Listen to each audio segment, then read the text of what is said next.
Nagpanchami special मऊ लुसलुशीत तांदळाच्या पिठाची उकड काढून आमच्या भागामध्ये उकडीचे कानवले बनवले जातात। तर म्हटलं चला हा व्हिडिओ अगदी तुमच्याशी शेअर करू।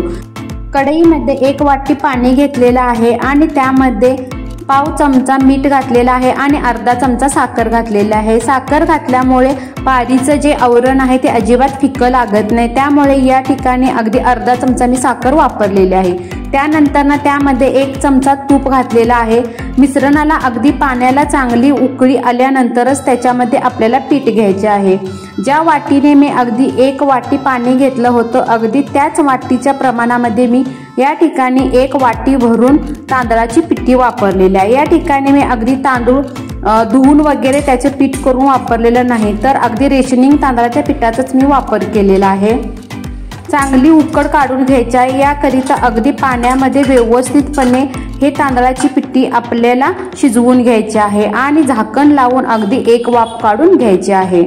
त्यानंतर हे पीठ मी परातीमध्ये काढून घेतलं आणि वाटीच्या मदतीने अगदी त्याच्या गाठी आहेत त्या व्यवस्थितपणे फोडून घेतलेल्या आहेत आणि थंड झाल्यानंतर कोमट असतानाच मी हे पीठ अगदी तेलाचा हात म्हणजेच हाताला थोडासा तुपाचा हात लावून मी हे पीठ अगदी व्यवस्थितपणे मऊ होईपर्यंत मळून घेतलेलं आहे। तुम्ही बघू शकता की अगदी मऊ आणि लुसलुशीत अशा प्रकारचे हे पीठ मळून तयार झालेलं आहे। पीठ मळून झाल्यानंतर हे पीठ अगदी मी झाकण लावून भिजण्याकरिता ठेवलेलं आहे। तोपर्यंत आपण सारणाची तयारी करून घेऊ। याकरिता मी 1 नारळ ओला फोडून घेतलेला आहे आणि त्याचे बारीक तुकडे करून मिक्सरच्या भांड्यामध्ये बारीक वाटून घ्यायचे आहे। त्यामध्ये अगदी 2 ते 3 इलायची घातलेले आहेत।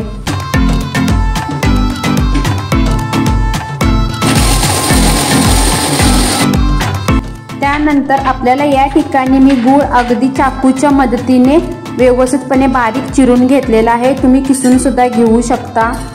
सारण बनवण्याकरिता कढईमध्ये मी 1 चमचा तूप घातलेला आहे। तूप चांगले तापले की त्याच्यामध्ये अगदी 1 ते 2 मिनिटाकरिता खोबरं चांगलं मंद गॅसवरती भाजून घ्यायचं आहे।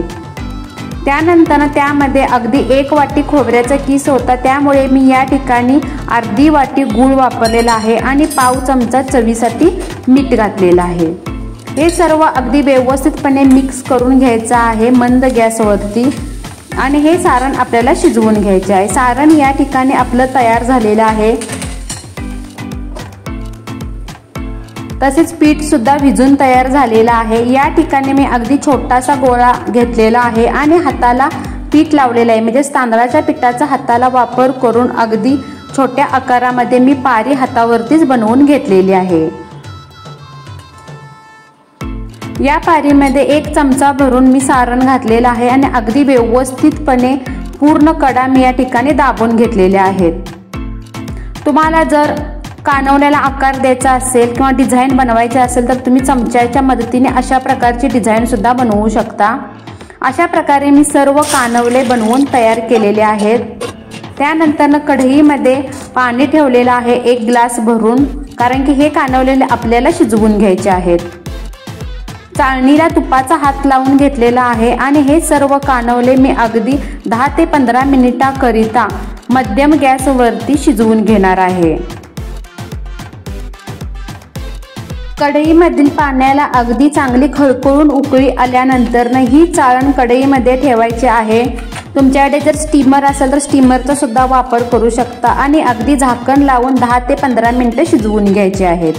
तुम्ही बघू शकता पिठाचा पूर्णपणे कलर बदललेला आहे आणि हे रसरशीत असे गूळ खोबऱ्याचे कानवले खाण्यासाठी तयार झालेले आहेत।